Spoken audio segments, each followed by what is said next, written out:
우리가 학문을 하다 보면은 제일 먼저 중요한 게 있습니다. 그것은 공부하려고 하는 그 과목에 대한 정의가 있어야 됩니다. 그렇지 않으면은 우리가 잘못된 방향으로 삼천포로 가기가 쉽습니다. 행정학을 공부하면서 경제학에 관한 정의를 하면은 행정학을 정확히 알 수가 없습니다. 사람도 마찬가지입니다. 사람들이 어떤 정체성을 가지고 살아가느냐 하는 것은 매우 중요합니다.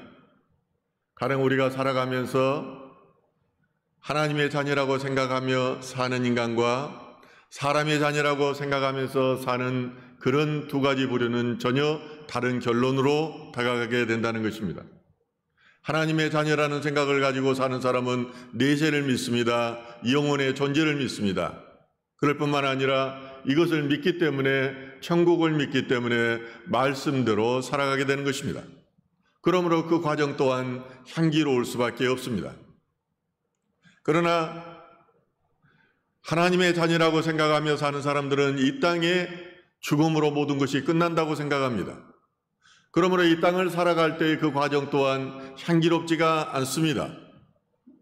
수단 방법을 가리지 않고 성공하려고 합니다. 돈을 벌려고 합니다. 그것이 그 삶의 진정한 목적이 되는 것입니다. 그래서 그 결과가 부끄러운 결과를 낳게 되는 것입니다. 그러면 그리스도인은 어떤 사람일까요? 그리스도인은 예수를 믿고 예수님의 가르침대로 살려고 하는 사람입니다. 그런데 예수의 가르침대로 살려고 하면은 예수가 어떤 분인지 알아야 됩니다. 예수의 정체성에 대해서 알아야 되고 그가 어떤 분인지에 대한 정의를 내릴 수 있어야 됩니다. 이와 관련해서 오늘 본문에서는 예수님께서 우리에게 두 가지의 질문을 하고 있습니다. 그 첫째는 사람들은 나에 대해서 누구라고 하느냐 하는 것입니다. 두 번째 질문은 그러면 너희는 나를 누구라 하느냐는 것입니다. 우리는 오늘 본문을 대하면서 본문에 대한 이해를 더 돕기 위해서 시간과 때에 대한 그 의미를 알 필요가 있습니다. 이 때는 예수님께서 이제 핍박을 받아서 갈릴리에서 떠난 29년 9월 하순경이었습니다. 이때로 말하면은 십자가에 달리시기 전 6개월밖에 남지 않은 시간이었습니다. 이 말은 무엇을 말하느냐 하면은 이제 주님께서 십자가에 달리실 때가 다 가까워졌기 때문에 자신의 정체성에 대하여 제자들에게 분명하게 가르칠 때가 되었음을 의미합니다. 장소는 팔레스타인 북쪽에 있는 헬몬산 지역에 있는 가이사라 빌립보 지방입니다. 이것은 원래 바네아라고도 불렀습니다. 특별히 이곳은 바알 숭배가 강한 우상 숭배의 지역이었습니다. 그래서 오늘날에도 보면은 우상을 섬기던 신당과 제단이 그대로 남아있는 것을 볼 수 있습니다. 이곳에다 대헤롯은 가이사 숭배를 장려하라고 가이사 아우구스투스 그런 성전을 지었습니다. 몇 개 지역에, 안디옥 지역에도 그 아우구스투스 황제를 숭배하는 신전이 있었던 것과 같습니다. 이곳에서 대헤롯은 12년 동안이나 가이사 숭배를 강요했습니다. 예수님께서는 십자가에 달리시기 전에 특별히 가이사 빌립보 지역에서 제자들을 이끌고 그곳으로 가서 이제 무엇인가를 가르치려고 했습니다.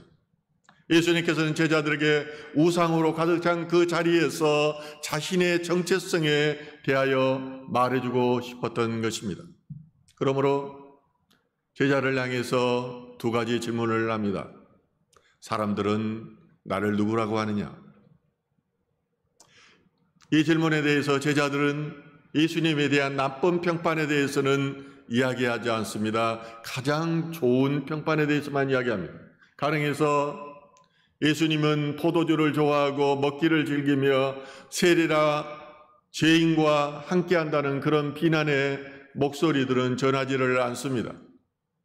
그들은 사람들의 인자를 누구라 하니라는 질문에 대해서 더러는 세례 요한이라고 그럽니다. 더러는 엘리야라고 그럽니다. 더러는 에레미야라고도 하고 또한 선지자라고 합니다. 이렇게 칭찬의 극치를 보였던 것입니다. 예수님께서는 세례 요한같이 회개의 복음을 전파했기 때문에 사람들은 목매어 죽은 세례 요한이 다시 살아났다고 생각했습니다. 그래서 마태복음 14장 2절에 보면은 헤롯은 이렇게 말합니다. 마태복음 14장 2절 말씀입니다.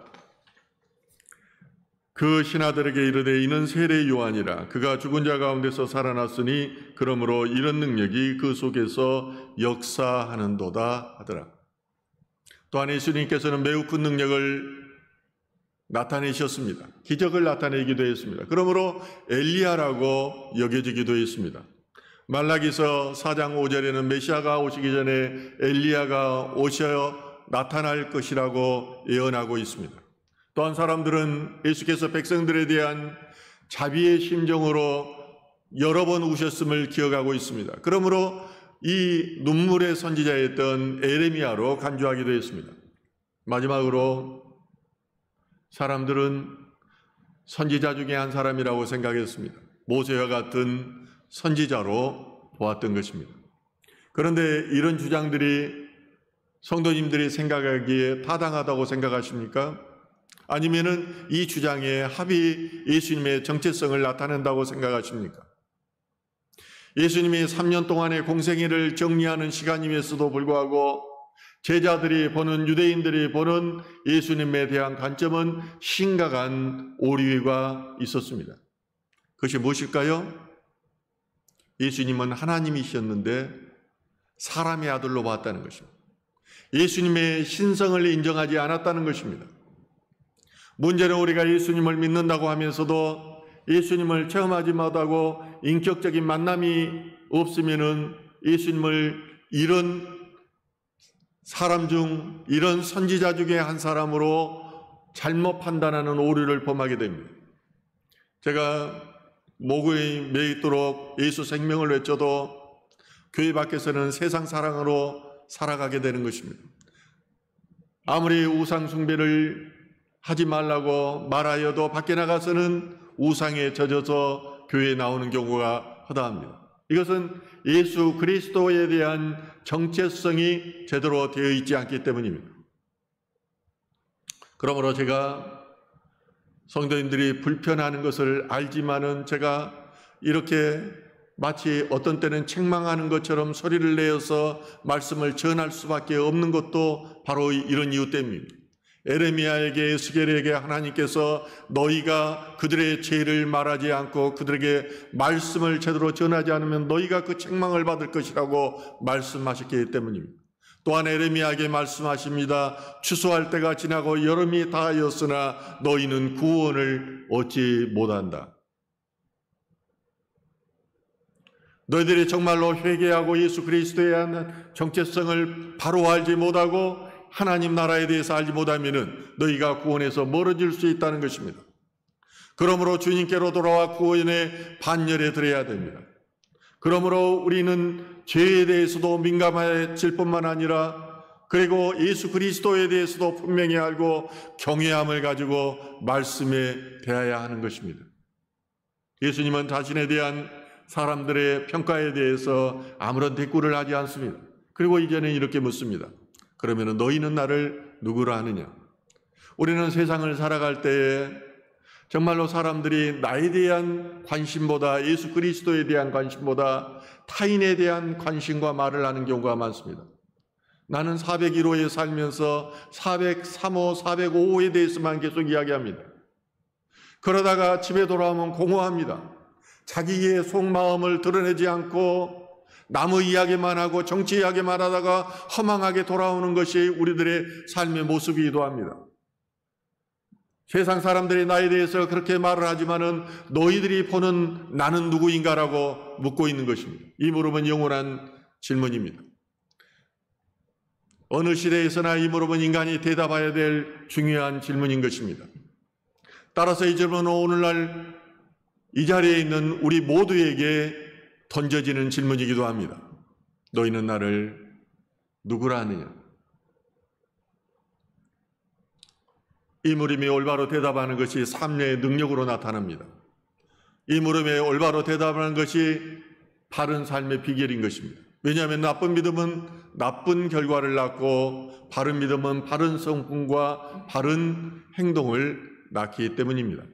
신약 성서에서 가장 중요한 질문은 너희는 그리스도에 대해서 어떻게 생각하느냐 하는 것입니다. 그리스도라는 말은 기름 부었다는 말입니다.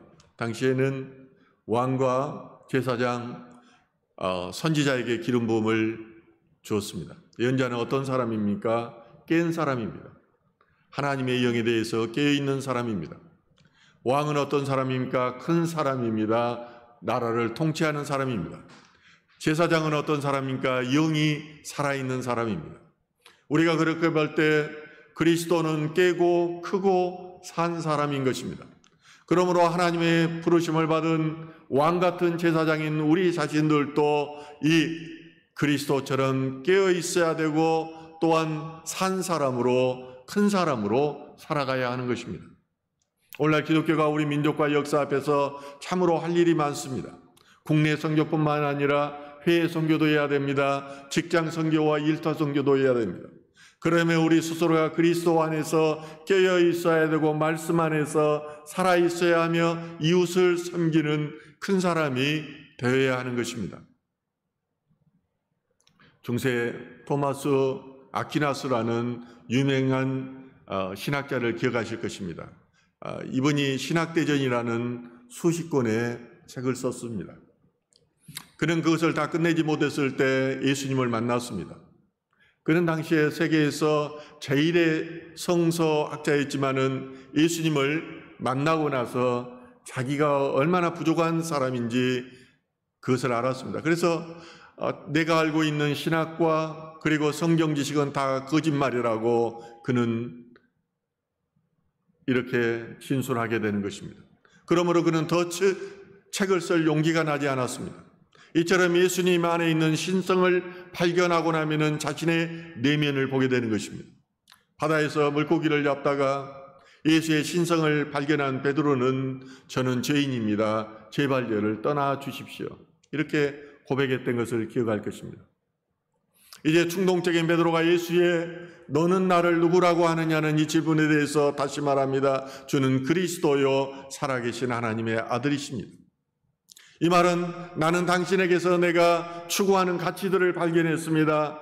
내가 하나님께서 발견하는 가치들을 주님께서 발견했습니다. 그러므로 살아계신 하나님의 아들입니다라고 고백한 것입니다. 여기서는 주는 그리스도라는 말은 하나님께서 자신의 뜻을 인간을 통해서 나타내려고 보내신 분이라는 의미입니다. 선지자들의 글에 관하여 예언한 모든 것을 성취시키는 분으로 시인한 것이 바드로의 이 고백인 것입니다. 살아계신 하나님이라는 말은, 아들이라는 말은 예수님의 신성에 대해서 말하는 것입니다. 베드로는 하나님의 아들로서 영원부터 계시고 또한 하나님의 본체시며 하나님 자신이시며 완전한 하나님인 동시에 완전한 인간이신 메시아로 예수 그리스도를 고백하고 있는 것입니다. 그런데 여러분, 이것이 베드로의 일시적인 고백일까요? 아닙니다. 그가 예수님을 3년 동안 따라다니면서 보고 느끼고 또한 깊은 내면의 확신을 통해서 체험을 통해서 나온 고백인 것입니다. 그러므로 신앙은 머리로 하는 것이 아닙니다. 가슴으로 하는 것입니다. 체험을 통해서 가슴으로 해야 그 예수가 믿어지고 그리고 말씀대로 살아갈 수가 있는 것입니다. 그러고 나면은 두렵게 느껴집니다. 자신의 삶을 통해서 인간의 이성으로는 이해할 수 없는 많은 영적 경험을 통해서 스스로의 답을 찾아가게 되는데 베드로는 이런 경험의 소유자였던 것입니다. 오늘날에도 필리핀의 언더운더라고 불리는 프랭크 로버트 선교사가 있습니다. 그가 45세 때까지 그는 자신의 신앙에 대해서 확신을 가지지 못했습니다. 하나님께서 나와 함께 하실까? 순간순간 하나님의 임재에 대한 의문이 들기 시작한 것입니다. 숨쉬고 생각하고 먹고 일하고 차 안에서도 주님과 함께 할 수 있을까라는 그런 의문이었습니다. 이런 질문이 그 안에 끊임없이 일어났습니다. 그런데 1930년 1월 1일에 그는 매 순간 주님을 바라보고 주님의 인도를 따라가는 삶을 살기로 결단하게 됩니다. 아침에 잠에서 일어나자마자 내면의 소리에 의식적으로 귀를 기울이기 시작했습니다. 주님, 제게 말씀하시기를 원하세요? 지금 이 일을 하기를 원하세요? 처음에는 주님의 소리를 듣는 것이 쉽지는 않았습니다. 그렇지만은 그는 계속해서 주님께 말을 걸었습니다. 나의 모습은 마치 물살을 거칠어 올라가는 그런 물고기와 같으며 또한 물살을 거쳐서 올라가는 노를 젓는 사람과 같았습니다. 그렇지만 차분하게 끊임없이 주님께 귀를 기울이고 쉬지 않고 기도했습니다. 사람들을 바라볼 때 신체나 마음이 하는 영혼을 바라보기 시작했습니다. 처음에는 30분에 한 번씩 주님을 바라보았습니다. 그러나 나중에는 1분에 한 번씩 주님을 떠오르는데 성공했습니다. 그는 일기에서 이렇게 씁니다. 보이지 않는 손이 내 손을 잡아 이끄시고 또 다른 손이 내 앞에서 내 길을 인도하시는 의식이 내 안에서 매일처럼 자라나기 시작했습니다. 하나님은 더 이상 낯선 분이 아니었습니다. 온전히 내 안에 계시며 나를 인도하십니다. 그렇습니다. 우리가 하나님께서 나와 동행한다는 사실, 또 하나님께서 목적을 가지고 나의 삶을 인도하신다는 사실은 내가 깨어있지 않으면 안 됩니다. 늘 나의 의식이 주님을 바라보고 주님께 말씀하시는 세미한 음성에 귀를 기울이지 않으면 그 주님께 그 그리스도임을 알지를 못하는 것입니다. 그는 계속 하나님을 생각하며 하나님과 대화를 시도했습니다. 그리고 6개월이 지나자 하나님이 함께 하신다는 확신을 갖게 되었습니다. 그래서 일상생활을 하면서도 주님께서 나와 동행한다는 사실을 이제 확실히 증명하게 된 것입니다. 그렇습니다. 주님은 그리스도시요 살아계신 하나님의 아들입니다라는 고백은 우연히 나오는 것이 아닙니다. 하나님을 만나기 위해서 끊임없는 노력과 예수님 안에서 일하시는 그 하나님을 경험하고 나서야 살아있는 하나님의 아들이라는 고백이 나오는 것입니다. 우리 성도님들도 모두 이런 고백이 있어지기를 소망합니다. 네. 이런 고백이 있어야 합니다. 이런 고백이 있은 후에 삶으로 증명이 돼야 됩니다. 내가 그리스도인을 증명되어야 하는 것입니다.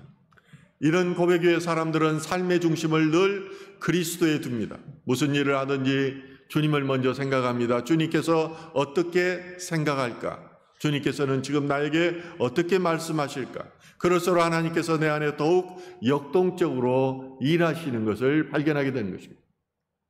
때로는 내 몸에서 신체적인 변화가 일어나기도 합니다. 그리고 하나님의 음성이 들리기도 하는 것입니다. 이런 선순환을 통해서 살아계신 하나님을 매일 고백하게 되고 그러므로 항상 기뻐하고 항상 감사할 수 있는 것입니다. 예수님은 베드로의 고백을 듣고 이렇게 말씀하십니다. 마태복음 16장 17절 말씀입니다. 바요나 시몬아 내가 복이 있도다. 이를 내게 알게 한 이는 혈육이 아니요 하늘에 계시는 내 아버지시니라. 바요나라는 말은요 바가 아들이거든요. 요나의 아들이라는 뜻입니다. 시몬 베드로의 아버지 이름은 요나였습니다. 또한 혈육이라는 말은 유대인들에게 있어서 신성과 대조되는 인성을 강조하는 그런 단어입니다. 그러므로 예수님의 말씀은 베드로가 육신의 아버지인 요나가 가르쳐 준 것이 아니라 하늘에 계신 영혼의 아버지인 그 하나님께서 계시에 의해서 너를 가르쳐 주었다고 이렇게 말씀하시는 것입니다. 그렇습니다. 우리가 하나님을 아버지라고 고백하는 것이, 예수님을 주라고 고백하는 것이 우리의 힘으로 되는 것이 아닙니다. 이건 이성으로 도저히, 과학적으로 도저히 이해되지가 않는 것이기 때문입니다. 이것은 바로 성령님께서 내 안에 임재하셔서 고백하도록 한다는 것입니다. 저도 오랫동안 신학을 공부했지만은 공부한 것으로 설교하지 못합니다. 성령님께서 저에게 지혜를 주시고 주님에 대한 믿음을 주지 않는다면은 저는 예수 그리스도에서 알지도 못할 뿐만 아니라 전하지도 못했을 것입니다. 끊임없이 주님께서 나에게 깨닫게 하시고 신령한 젖으로 주님을 알게 하시기 때문인 것입니다.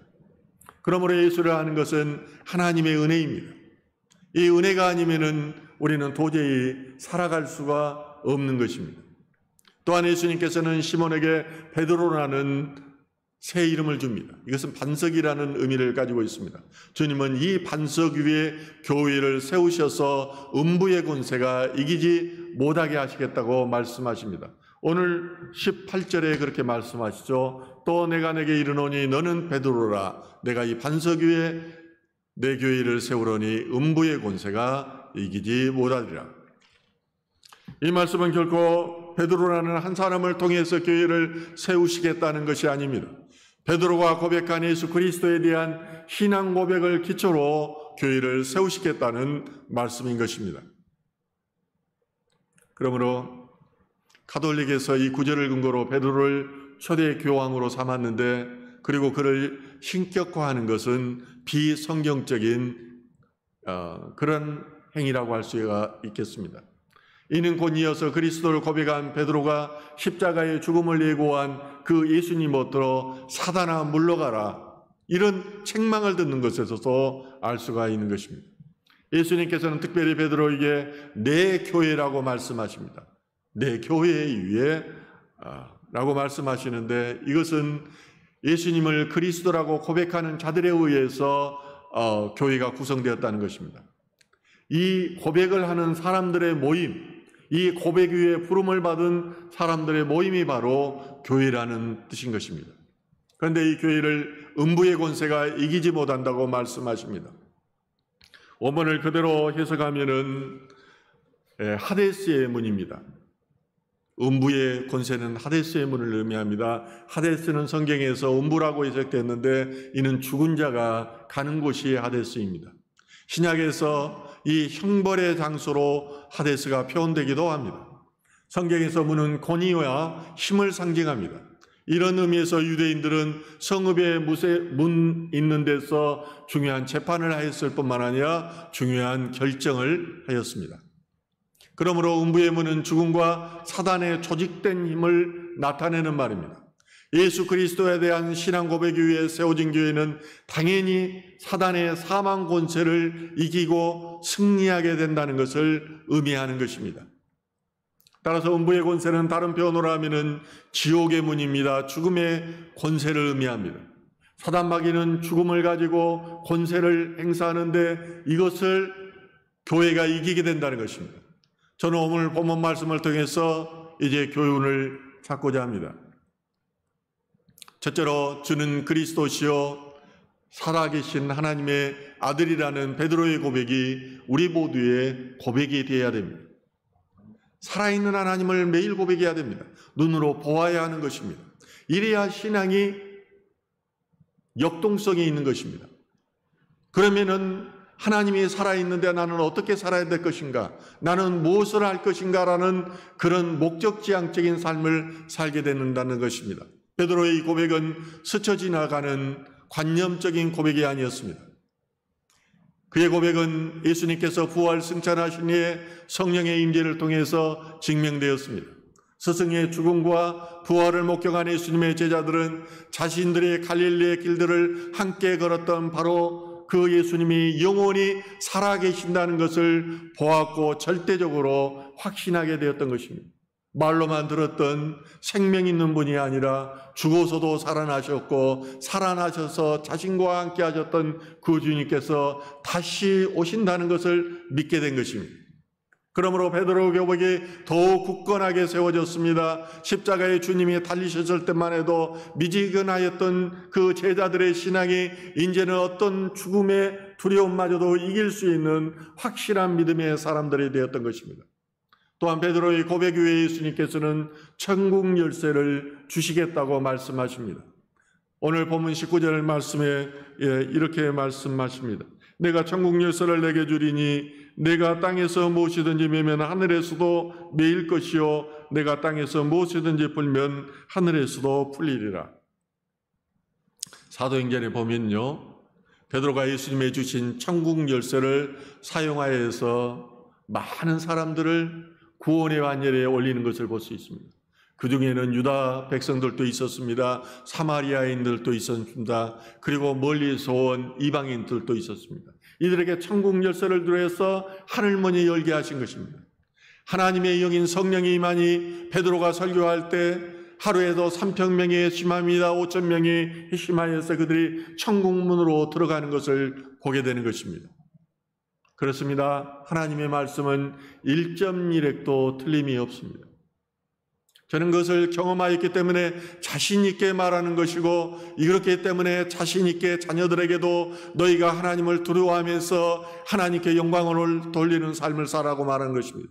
한때는 희미한 빛으로 다가오신 하나님이 인생을 살아갈수록 점점 스포트라이트가 확실해집니다. 확실한 빛으로 나의 삶을 인도하는 것을 보게 되는 것입니다.